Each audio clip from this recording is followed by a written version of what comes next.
नमस्ते। इस वीडियो में हम खगोलीय दृष्टिकोण से लग्न या असेंडेंट का पता लगाएंगे। लग्न या असेंडेंट किसी भी समय पर पूर्वी क्षितिज पर उदय होने वाली राशि का नाम है।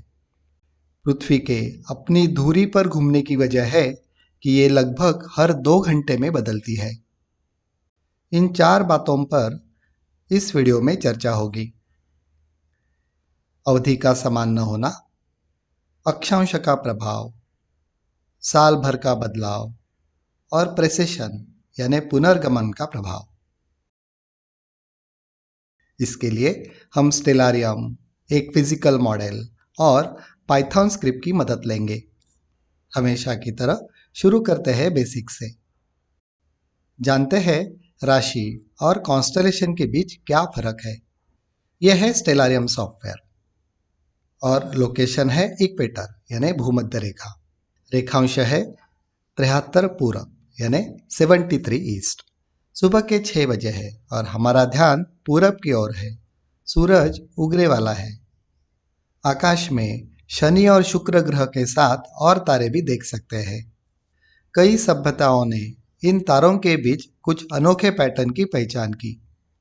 तारों के समूह को काल्पनिक रेखाओं से जोड़कर कोई आकृति बनाई गई। ध्यान रखने में सरल हो इसलिए इस आकृति को तब सामान्य वस्तु या जानवर के नाम से संबोधित किया गया। विभिन्न सभ्यताओं ने एक ही क्षेत्र को अलग अलग नामों से पहचाना। वर्ष 1928 में अंतर्राष्ट्रीय खगोलीय संघ यानी आईएयू द्वारा 88 कॉन्स्टलेशंस को मान्यता दी गई। हर एक कॉन्स्टलेशन आकाश का एक क्षेत्र है जो राइट असेंशन और डिक्लिनेशन के चापों से घिरा है, जो एक साथ पूरे आकाशीय क्षेत्र को कवर करता है। यहाँ इन चापों को लाल रेखाओं से चिन्हित किया गया है। इन्हीं 88 कॉन्स्टलेशंस में 12 बहुत प्रसिद्ध है। क्रांति वृत्त के किनारे स्थित इन्हीं कॉन्स्टलेशंस को राशि या ज़ोडियाक भी कहते हैं। स्क्रीन पर नारंगी रेखा क्रांति वृत्त का प्रतिनिधित्व करती है। क्रांति वृत्त या इक्लिप्टिक आकाश में वह काल्पनिक मार्ग या वृत्त है जिस पर पृथ्वी से देखने पर सूरज पूरे साल भर घूमता हुआ प्रतीत होता है। जैसा कि आप देख सकते हैं, इन राशियों के क्षेत्र का वितरण समान नहीं है। कर्क राशि इस क्षेत्र को कवर करती है, जबकि सिंह राशि एक बड़े क्षेत्र को।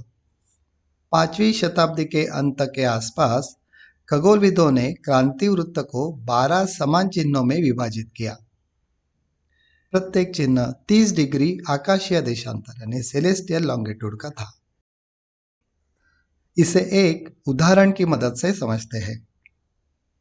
सिंह राशि को क्रांति वृत्त पर प्लस के निशान से दिखाया गया है।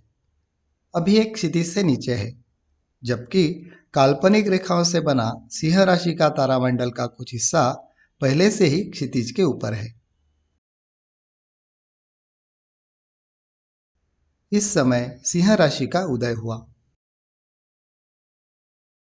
इस समय सिंह राशि पूरी तरह से उदय हो चुकी है और अगली राशि कन्या उदय होने वाली है। हालांकि सिंह तारामंडल पूरी तरह से क्षितिज से ऊपर नहीं है। उसका कुछ हिस्सा अभी क्षितिज से नीचे है। सिंह राशि की अवधि क्रांति वृत्त पर इन दो बिंदुओं के बीच क्षितिज को पार करने में लगने वाला समय है, जबकि इस क्षेत्र के बहुत ही करीब सिंह राशि का तारामंडल है। लेकिन लग्न की अवधि तय करने के लिए तारामंडल का उपयोग नहीं होता। ये भाग 30 डिग्री इक्लिप्टिक लॉन्गिट्यूड है और ये सभी राशियों के लिए एक जैसा है। लेकिन क्षितिज पार करने में हर एक राशि अलग अलग समय क्यों लेती है? इसका संबंध पृथ्वी के धुरी का इक्लिप्टिक के साथ झुकाव से है। हम एक आसान मॉडल की मदद से इसे बेहतर ढंग से समझने की कोशिश करेंगे। एक बात जरूर ध्यान में रखनी होगी, राहु और केतु जिन्हें छाया ग्रह माना गया है, उसी प्रकार राशि चिन्ह भी आभासी है यानी वर्चुअल। उनका कोई फिजिकल एग्जिस्टेंस नहीं है। यह महज एक संयोग है कि कुछ मामलों में उसी नाम के तारामंडल उस क्षेत्र के पास होते हैं। इक्वेटोरियल कोऑर्डिनेट सिस्टम पर पहले के एक वीडियो में आकाश को समझने के लिए हमने दो महत्वपूर्ण वृत्तों को जाना। पहला है खगोलीय भूमध्य रेखा यानी सेलेस्टियल इक्वेटर। यह पृथ्वी की भूमध्य रेखा को आकाश में प्रक्षेपित करने से बनती है। यह आकाश को उत्तर और दक्षिण ऐसे दो भागों में बांटती है। और दूसरा है क्रांति वृत्त। ये पूरे साल में सूरज का आकाश में दिखने वाला मार्ग है।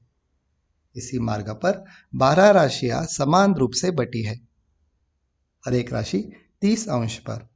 अब सबसे महत्वपूर्ण बात, ये दोनों वृत्त एक दूसरे से 23.4 डिग्री के कोण पर झुके हैं। यही पृथ्वी की अक्षीय झुकाव भी है। ये दोनों वृत्त आपस में दो बिंदुओं पर मिलते हैं। मॉडल में क्रांति वृत्त को काली रेखा से चिन्हित किया है। वसंत विषुव मार्च में और शरद विषुव सितंबर में। यही बिंदु इस पूरी चर्चा के केंद्र में होंगे। ट्रांसपेरेंट डोम की जगह हम इस प्लास्टिक बॉल का इस्तेमाल करेंगे। यही हमारा आकाशीय क्षेत्र होगा। मान लीजिए कि हम बाहरी अंतरिक्ष से एक आकाशीय गोले को देख रहे हैं। 360 डिग्री तक के निशान वाली पट्टी सेलेस्टियल इक्वेटर को दिखाती है। ये दूसरी पट्टी 12 बराबर भागों में बटी हुई है। ये हमारा इक्लिप्टिक यानी क्रांति वृत्त होगा, जिस पर 12 राशियों के नाम लिखे हैं। ये बिंदु वसंत संपात है। इसे मेष राशि का पहला पॉइंट यानी फर्स्ट पॉइंट ऑफ एरीज भी कहा जाता है। और इसके आगे दूसरी राशियां हैं। इसके दूसरी तरफ ऑटम इक्विनॉक्स यानी शरद संपात।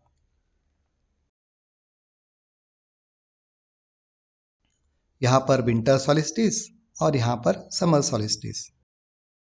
तीसरी सदी में मेष राशि की शुरुआत वसंत बिंदु से होती थी, लेकिन पुनर्गमन या प्रेसेशन ऑफ इक्विनॉक्स की वजह से अभी ये 24 डिग्री आगे खिसक गई है। इसे ठीक करने के लिए स्ट्रिप को थोड़ा आगे बढ़ाते हैं।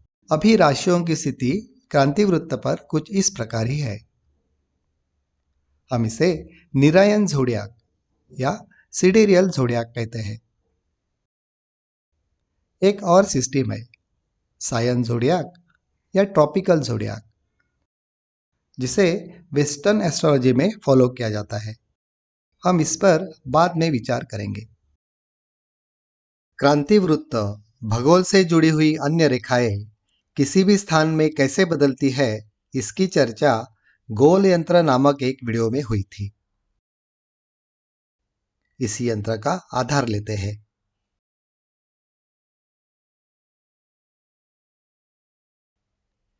ये प्रतल किसी भी अक्षांश के लिए क्षितिज दिखाता है। विषुववृत्त पर स्थित किसी भी व्यक्ति के लिए आसमान ऐसे बदलेगा। तारे पूरब में उगते हैं और पश्चिम में डूबते हैं। यहाँ आप देख सकते हैं कि क्रांति वृत्त का क्षितिज के संदर्भ में बदलाव कैसे अनियमित है।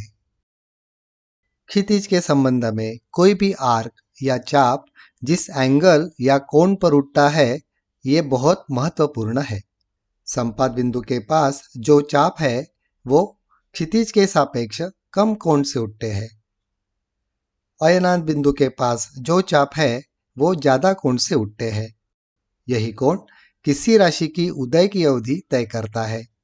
जो राशियां विषुव बिंदु के पास है, जैसे मेष, मीन, कन्या, तुला, ये क्षितिज को कम कोण पर काटती है। इन्हें लघु उदय राशियां कहते हैं। जो राशियां ग्रीष्म और शीत अयनांत के पास है, वो ज्यादा कोण से क्षितिज को पार करती है। इन्हें दीर्घ उदय राशि कहते हैं।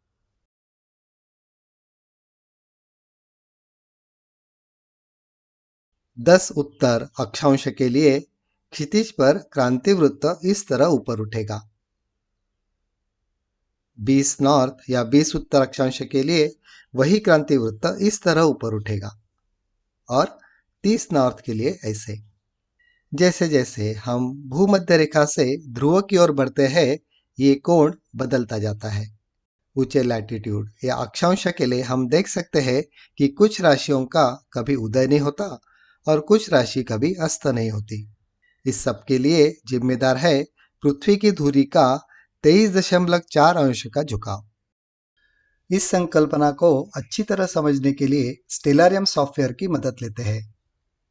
ये स्थान है भूमध्य रेखा और 73 पूर्व पर।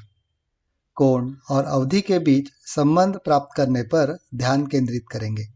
फिर हम देशांतर को समान रखते हुए 18.5 डिग्री उत्तर पुणे भारत की ओर बढ़ेंगे। यहाँ हम पता लगाने की कोशिश करेंगे कि एक ही स्थान के लिए साल दर साल अवधि बदलती है या नहीं। पुणे को केंद्र में रखते हुए हम दो अन्य शहरों की तुलना करेंगे। विजयनगरम आंध्र प्रदेश में, जिसका अक्षांश समान है लेकिन पुणे की तुलना में देशांतर भिन्न है, और बीकानेर, जिसका देशांतर समान है लेकिन अक्षांश 28 डिग्री उत्तर में है। हम अवधि और कोणों की तुलना करेंगे। गोलार्ध के साथ कोण कैसे बदलता है, इसे भूमध्य रेखा के संबंध में एक दूसरे के बिल्कुल विपरीत दो स्थानों की तुलना करेंगे। आर्कटिक, लंदन, ऑस्ट्रेलिया में पर्थ जैसे कुछ अन्य स्थानों पर भी जाएंगे। अंत में हम राशियों की अवधि पर प्रेसेशन यानी पुनर्गमन गति का क्या प्रभाव है और इसके परिणाम स्वरूप सायन और निरयन प्रणालियों में क्या अंतर है वो देखेंगे। शुरुआत करते हैं भूमध्य रेखा से। मीन और कन्या राशि वसंत और शरद विषुव के निकट स्थित है। इन राशियों के लिए अवधि सबसे कम यानी 111 मिनट है। क्षितिज के संबंध में कोण 67 डिग्री समान है लेकिन दिशा अलग है। मिथुन और धनु राशि ग्रीष्म संक्रांति और शीतकालीन संक्रांति के निकट स्थित है। इनकी अवधि सबसे अधिक यानी 129 मिनट है और कोण लगभग 88 डिग्री। हम कह सकते हैं कि जितना अधिक कोण उतनी अधिक अवधि। क्षितिज से ऊपर उठते समय एक सुपरिभाषित समरूपता भी होती है। तालिका में देखेंगे तो हर एक 7वें राशि की अवधि समान है। ये सिमेट्री केवल भूमध्य रेखा पर ही सच है। जैसे जैसे हम ध्रुव की ओर बढ़ेंगे ये सिमेट्री खत्म हो जाएगी। अब चलते हैं पुणे भारत, जिसका अक्षांश 18.5 डिग्री है और देशांतर है 73.8 डिग्री। मीन राशि की अवधि 48 डिग्री के कोण के साथ 95 मिनट यानी सबसे कम है और कर्क राशि की अवधि 88 डिग्री के कोण के साथ 133 मिनट यानी सबसे ज्यादा है।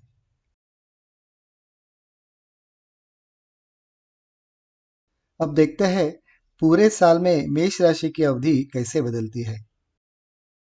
4 प्रमुख तिथियों के लिए समय यानी 2 विषु और 2 संक्रांति दिए गए हैं। अवधि समान है, क्षितिज के साथ बना कोण भी समान है। यही बात सभी राशियों के लिए भी सच है। फर्क खाली उदय के समय में है। हर एक डेट में लगभग 6 घंटे का अंतर। हम कह सकते हैं कि एक साल में किसी भी स्थान के लिए अवधि समान ही होती है। क्षितिज के साथ बना कोण साल भर एक ही समान रहता है। इसी अक्षांश पर लेकिन लगभग 10 डिग्री पूर्व में आंध्र प्रदेश का विजयनगरम शहर है।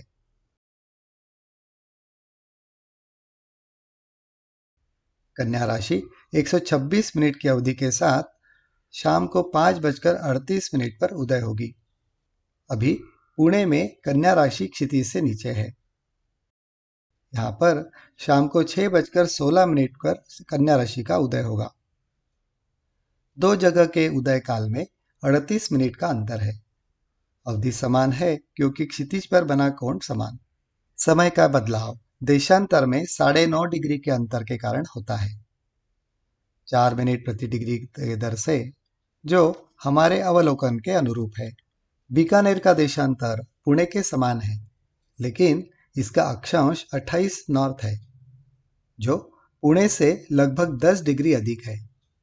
तुला राशि रात को 8:22 पर उदय होगी, जबकि बीकानेर में यह 10 मिनट बाद रात्रि 8:32 पर उदय होगी। यहाँ पर राशि की अवधि भी एक समान नहीं है। पुणे में यह 131 मिनट है, जबकि बीकानेर में 138 मिनट। अब हम दो स्थानों की चर्चा करेंगे, अक्षांश और देशांतर एक ही लेकिन विभिन्न गोलार्ध, एक उत्तर गोलार्ध में और एक दक्षिण गोलार्ध में। दक्षिण आकाशीय गोलार्ध में ये अवधि 131 मिनट है, जबकि उत्तरी आकाशीय गोलार्ध में यही अवधि 104 मिनट है, क्योंकि क्षितिज के साथ बनने वाला कोण भी अलग अलग है। जैसे जैसे आप भूमध्य रेखा से ध्रुव की ओर जाते हैं, खगोलीय भूमध्य रेखा क्षितिज की ओर झुकती जाती है, और क्रांति वृत्त भी। मध्य अक्षांशों पर जैसे 45 अंश उत्तर, दीर्घ उदय राशियां बहुत धीमी और लघु उदय राशियां बहुत तेज हो जाती है। आर्कटिक वृत्त के पास यानी लगभग 66 अंश उत्तर में कुछ राशियां क्षितिज के ऊपर बमुश्किल आती है, और उत्तरी ध्रुव पर खगोलीय भूमध्य रेखा क्षितिज से मिल जाती है। क्रांति वृत्त आकाश में एक निश्चित ऊंचाई पर चक्कर लगाता रहता है, कोई राशि उगती नहीं, कोई अस्त नहीं होती। अब हम सबसे दीर्घकालीन प्रभाव की ओर चलते हैं, प्रेसेशन। पृथ्वी अपनी धुरी पर एक लट्टू की तरह डोलती है। यही डोलना बहुत धीमा है। एक चक्कर पूरा होने में लगभग 26,000 साल लगते हैं। इसे पूर्वायन या पुनर्गमन या प्रेसेशन ऑफ इक्विनॉक्स कहते हैं। इस मॉडल की मदद से हम ये डोलना देख सकते हैं। जैसे जैसे धुरी डोलती है, वसंत विषुव का बिंदु राशि चक्र पर पीछे की ओर खिसकता जाता है। लगभग 2000 साल पहले जब पाश्चात्य और भारतीय दोनों राशि चक्र प्रणालियां परिष्कृत हो रही थी, वसंत विषुव मेष नक्षत्र में था। इसीलिए मेष को राशि चक्र का पहला चिन्ह माना गया। तब से अब तक पूर्वायन के कारण वसंत विषुव लगभग 24 अंश पीछे खिसक गया है। अब वह मीन नक्षत्र में है। सायन पद्धति ने विषुव को मेष में ही स्थिर रखा, ऋतुओं से जोड़े रखा। निरयन पद्धति ने नक्षत्रों को आधार माना, और इसलिए अयनांश संशोधन की आवश्यकता पड़ी। इस 24 अंश के अंतर का एक सीधा परिणाम, जो सायन पद्धति में कर्क कहलाता है, वही निरयन पद्धति में मिथुन क्षेत्र में आता है, और दोनों की उदय और अवधि की श्रेणी थोड़ी भिन्न हो जाती है। स्टेलारियम के माध्यम से हम इसे ठीक देख सकते हैं। सोने के वृत्त सायन राशियां है, जो स्थिर है। नीले क्रॉस निरयन राशि है, और वो धीरे धीरे खिसकती है। ईस्वी सन 300 में दोनों लगभग एक ही जगह थी। आज उनके बीच लगभग एक राशि का अंतर है, और यदि हम 3000 साल आगे जाएंगे तो ये अंतर और बढ़ेगा।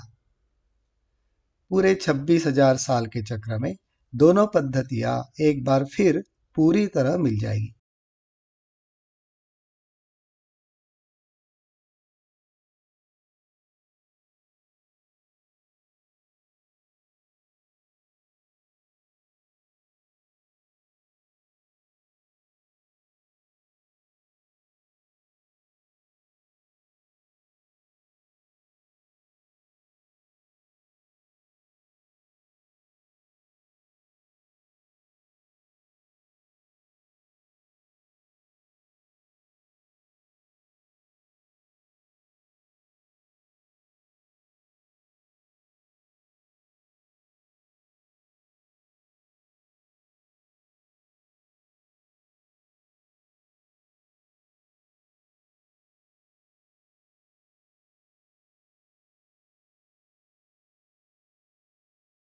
अभी समापन की ओर आते हैं। हमने एक साधारण प्रश्न से शुरुआत की थी, कुछ राशियां तेज और कुछ राशियां धीमी क्यों उगती है? उत्तर है एक झुका हुआ वृत्त। क्रांति वृत्त और भूमध्य रेखा के बीच 23.4 अंश का वह झुकाव, जो पृथ्वी की अपनी धुरी का झुकाव भी है, चार परिणाम उत्पन्न करता है। पहला है दीर्घ और लघु उदय। क्षितिज पर कोण निश्चित है। अक्षांश और युग के लिए ऋतु केवल समय बदलती है। दूसरा है अक्षांश का प्रभाव। ध्रुव की ओर जाने पर विषमता बढ़ती है। भूमध्य रेखा पर सर्वाधिक संतुलन। तीसरा सायन और निरयन। उदय अवधि और उदय समय दोनों में बदलाव। चौथा पूर्वायन यानी प्रेसेशन। 26,000 सालों में दोनों राशि चक्र पूरी तरह एक बार घूम जाते हैं। दीर्घ और लघु की भूमिकाएं भी धीरे धीरे बदलती है। यह आकाश जो आप रोज देखते हैं, यह केवल तारों की जमघट नहीं है, यह एक जीवंत ज्यामिति है जो अरबों वर्षों से धीरे धीरे लेकिन निरंतर बदल रही है। जितना अधिक आप इसे समझेंगे, उतना अधिक यह आपसे बातें करेगा। धन्यवाद।